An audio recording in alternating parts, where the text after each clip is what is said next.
Welcome back to Sledgehammer Horror, guys. I am Ken Sledge, and let's talk horror. Now, today I'm joined by the amazing Dylan Nix. Dylan, how you doing today, man? Good. How about yourself, Ken? I'm doing very well. Very excited to be here with you. But before we talk about why you're here, I want to talk a little bit about you. We're going to be here talking about your upcoming film, Sharp Candy, the film. Can you tell people a little bit about how you got started with Sharp Candy and how this came to be? Yeah, it's kind of a long story, but I'll try and go through it real quick.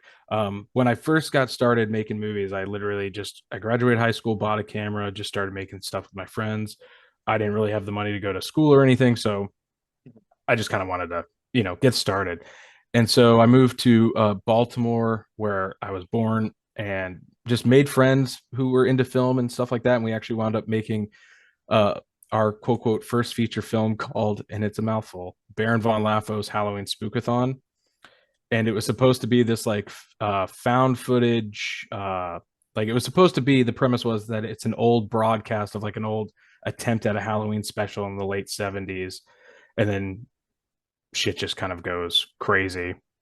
And it was going to be an anthology, and like this clown was going to be the host named Laffo. And that's kind of, and then so that character I wind up playing, and the only reason I wound up doing it was because we thought it was just going to be like a one time, never do this again, but just it was easier for me to do it because I knew what I wanted, and whatever. And it was a minimal like budget crew. Like I mean, we were dumb kids just making stuff. Having fun. Yeah, but we were still trying to give it like our all. Like we really went into it with the expectation like, hey, we might be able to get some kind of distribution, something. Someone might be interested in this. So we did that, and then it was a complete, am I allowed to curse? I imagine Yeah. so. It's a Yeah. complete clusterfuck. Like everything you can imagine went wrong. Like it taught me a lot, and it was but looking back, it was still a lot of fun. And anyways, finally got it done. Kind of had a release of it like on Amazon, and now I think it's on Tubi, and it's actually on Screenbox, which I didn't even know it was on there. And then I checked one day and it was on Screenbox, so that was pretty cool. But That's dope. yeah, that was a real surprise. And we did a few Blu-rays of it because I'm a physical media guy, so like did all that. And then some years passed, we did some other shorts, and that clown character Laffo, I wound up doing like a few stupid little YouTube videos for. And like we got a lot of positive, like the most positive feedback we got about the movie and the project was this character Laffo. And so I just was like, okay, well, this is pretty cool. And then I got kind of inspired to do like, well, what if I did like a series that has this clown character kind of be a main villain, but then there's other characters and it's interconnected, kind of like Trick or Treat, you know. Yeah. But we were going to do it as a feature, and then I decided to do it as a show because again, we're working with minimum budgets and that kind of stuff. And it was just easier to make. And I was, I think 23, 24, somewhere in there. And I brought my clown character back from that, and that's what was called Sharp Candy. Okay. And so from that show, I wound up writing a book series based off of like those first couple of episodes. There's 4 episodes, and then where I thought I would want to take the show and how it all interconnects. Um, and we got a lot of positive feedback on the first season. It is low budget, and looking back at it, just like with the Spookathon, I'm proud of it. It's my baby. I made it. There's a lot of positive memories, but looking back on it now, all I see are the flaws, and all I see is the low budget and the things where I decided to go like, it's good enough, and I really regret that, but it is what it is. And we got a lot of visibility off of that show. Like we got to go to the International Halloween Film Festival in like North Carolina, Oh, uh, sick. premiere it there in like a theater and see it on the big screen, which was, I always thought that would be the coolest thing. But then because I'm Laffo, of course, and I've spent all this time writing it, directing it, editing it, really when you see it on the big screen in front of an audience, it really humbles you because all you see are the mistakes and the things you wish you could fix. And Right. but if I could remove myself a little bit, a lot there was people were laughing when they were supposed to laugh. They really seemed to be into it. So I did a Q&A after that, and someone asked me to do like the laugho laugh, and I did it. And just the feeling I got, I was like, people really vibe with this character, like whatever the show winds up like. And I again got more positive feedback on this character. And we were going to do a season 2, and we actually launched a Indiegogo back then. And I think we last minute we decided to go big or go home, and did like a $10,000 goal, which was just, I can't believe we actually fucking did that. But no surprise, the campaign didn't do well at all, which was really for the best, because I don't think that we would have done the show, but I wouldn't have been. I still don't think I would have been totally happy with it. And all this time later, we went off and did other features and some stuff. We just wrapped feature this past year, The Demon of Serling, which is like a horror comedy drama film. And ever since that, and then the previous film, which was a drama, I've been just itching to get back into like horror, LAFO. Like I really just wanted to do something really fun with not only him, but like just like I just want to have fun. That's all I want to do. Sure. And horror is where you can really do that, because not saying that my movie's going to be bad, but if you make bad horror or cheesy horror, people still like it and there's still an audience for it. Exactly. Whereas if you make like a bad or cheesy drama or a crime movie, it's just comically bad. And, you know, there's an audience for it, but it's not the kind of audience that like I'm trying to make my Trying movies to, for. yeah. So with this project, fun it's so the title's a mouthful. It's Fun Size Pieces of Sharp Candy, the movie. And that's because it's I wrote a book series again called Sharp Candy, based off how that show would originally go. And then I came up with a spin-off series called Fun Size Pieces of Sharp Candy. Okay. And these books are, there's 3 of them. This is the most recent one. um they're not stories that connect. They're like all Okay. their own individual, like um there's like, how many are in here? There's 4 in here, but then the other ones have like 8. And so they're just all fun little stories. Some of them are set during holidays, some of them aren't. And I decided to kind of blend Sharp Candy with the Spookathon format and have Lafo host. And there's like a wraparound segment with him. And then it gives me a chance to have 3 different shorts that I can just pour so much Right. into, and like creativity, and kind of give people, a bunch of different flavors of stuff. So it's all about just having fun. And that's kind of where this was going to be a show too, the fun size version of this. And then this past year I decided I think it'd be easier to market, and I think it'd just be better as a feature, just a one and done. Here it is. Here's our attempt at it. And I was kind of inspired by like Tales from the Dark Side, the movie, Hmm. how they had, there's the show, but then there's the movie. The I movie, just, yeah. yeah, I thought that would be kind of like tongue in cheek and kind of fun to do. So, What's I was going to ask, is this still going to be anthology? yeah, this movie is an anthology. So it starts with Lafo kind of bemoaning that Halloween is over, because that's his favorite Mhm. holiday, and he's doing a little shtick. And then um, he like introduces the first short that's set at Thanksgiving time. And then when we come back, now it's Christmas time. So he does a short, introduces a short for Christmas.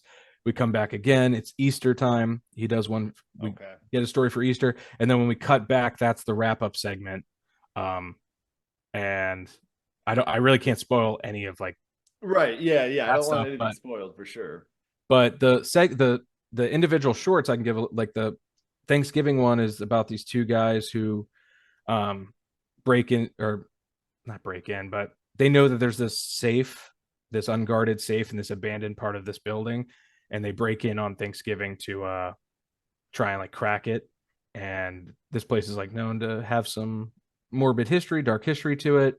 Um, and there seems to be something going on between these 2 guys that, you know, we're we'll find out what's going on between these 2 guys, but they're just trying to get to the safe on Thanksgiving. And then the next one, and that one's appropriately called Safe. And then Sure. the next one is called Silent Dive, and that's the Christmas one. And it's an underwater short that we're actually going to shoot underwater. We've already done some like test footage, and we're going to shoot half of it in like a pool, Yeah. and then the other half in a lake. And it's all going to be like real, like underwater footage, like wearing the costumes underwater and everything. because I've always wanted to do something like that. I love underwater horror films, and Yeah. this was kind of my chance to be like, oh well, why don't I, you know, try and give that a go into a short. And um, it's about this Navy diver who it's Christmas Day, and instead of being at home with his family, he's on the bottom of the ocean floor completing a mission, and he encounters something down there. And even though some people are like, well, it's a Christmas themed short, how is it, it's underwater? There's some cool stuff that we're going to do with it. But then the last one is called The Spare Tire, and it's about this couple, married couple, are traveling to their families for Easter dinner. They get a flat tire. They pull over in the middle of nowhere, and they get attacked by a madman. And I really don't want to spoil anything else, but that one's Right. probably your most like standard formula. Like it's a slasher, but there's a lot of fun with it. Like there's some twists and turns to it, and then that wraps up into the Lafo segment at the end. I'm really hoping in the underwater segment we get to meet Laffo the clownfish. That's really what I'm hoping for with that segment. So, when you're playing a character like Laffo, how do you manage to get into that character? Like, how do you become Laffo the clown? Um, well, that's kind of what's funny about it is like I really didn't intend to ever play Lafo, especially like this long. Like that's one of the curses of being the writer director and like one of the main leads in this. And Yeah. you know what I mean? Because then people start to look at you like, oh, you just want to, it's an ego show, and it's like, no, no, no. Trust me, I wish someone else was playing Lafo because it's a fucking nightmare trying to do all of that plus play this character. And it's a lot, but I kind of already backed myself into a corner with all the past projects. So, but at this point, Lafo is just, I think what makes it work is like, it's just my alternate ego. Like it's just, Right. there's such a deep part of me in this character. Like I have a really dark sense of humor. There's quite a bit of anger in me towards like the world and the way things are. And I just kind of shove everything into this like character who just does not give a flying fuck about Right. anything, anybody. Like, and it's kind of funny because like he's not necessarily. I mean, I guess he is evil. He does do some pretty fucked up shit, but he also has like this weird like line he won't cross sometimes, but then sometimes he will. So I Right. kind of view him as more of like an anti-hero at times. There's a lot of stuff in the books where he there's examples of that, and in this movie like you get a little bit of both. Like there's something he does in his wraparound segment which is pretty awful, but then it ends with like a wait, what? Like, well, that was a Right. nice thing, so it's interesting. And so to get into the mindset, I'm not one of those actors that has to like concentrate, and maybe that's to my detriment. Maybe it makes my performances not that great, but I'm just able, like I just do like a laugh, and then I just start trying to giggle to myself and start thinking like angry thoughts, and You're then I good to just go. start doing it. But it sometimes it doesn't always work, and uh that face paint I wear can get pretty hot. Oh Plus, yeah. plus the clown costume. So there have been so many times where I'm just in the middle of the take like, "Hiya, kids," and just like, "Oh fuck this," and then I can't even wipe the sweat off. So I go in and out of character pretty easily. Yeah. Well, I mean that can be a good thing too. So one thing we want to talk about, guys, is we do have the links for the Indiegogo down in the description, as well as the links for Dylan and everything he's doing on social media. So that way you can stay involved on the release dates and stuff like that. But before we go, what are some of the perks that people can look forward to on the Indiegogo? Well, of course, there's the Blu-ray, there's poster art, and then the two biggest things that I think are really cool is I designed a board game for this movie. Um, I don't know if you know the Goosebumps Shrieks and Spiders board game. There was a litany of Goosebumps board games back in the 90s, and that one kind of inspired me, and I thought it was a lot of fun. And then there's going to be a movie adaptation comic book by the artist who does the artwork for my books, and his name is Jack Vines, and he's just a really cool artist. The artwork's on the Indiegogo for the cover with Lafo as like Yeah. underwater. Um, So those are the two biggest things. I currently have an artist working on some art for a T-shirt that we're going to be launching as part of the Indiegogo too. Um, and there's movie props, there's producer credit, kind of the standard stuff that most film Indiegogos do. But I think it's a lot of fun, and I've definitely tried to price them down as cheap as I possibly can, just to like Mhm. help us out, help you get a cool perk. Like this movie's happening either way. Like whether the Right. Indiegogo does well or not, like I'm committed to it. I've already shot a third of it. And I want to do it. And the funds from this really just, I mean, they do help me because I don't do this full time. Like I work two other Sure. jobs. Like I am your complete average Joe. I've been fortunate enough to work with like witching season films out in Utah. I've worked on a few other films like The Pumpkin Man that came out recently from Scream Team releasing. But and I've also been a part of 1031 Part 4 that comes out this year from Scream Team as well. I'm one of the Oh, directors for nice. that. So I've been very fortunate to do all that, but um, it doesn't pay the bills to where I can do it full time. So Right. in order to do a movie like this, it takes a lot of time, a lot of my own money, which I'm perfectly fine with because I want to see it done. But anything we get from the Indiegogo helps us, and then it also helps me because again, I said I'm a physical media guy. I don't know where distribution is going to go with this thing, and I already made the board game, and the comic book's going to be done. So it's like this is the chance to have a little bit of that out in the world.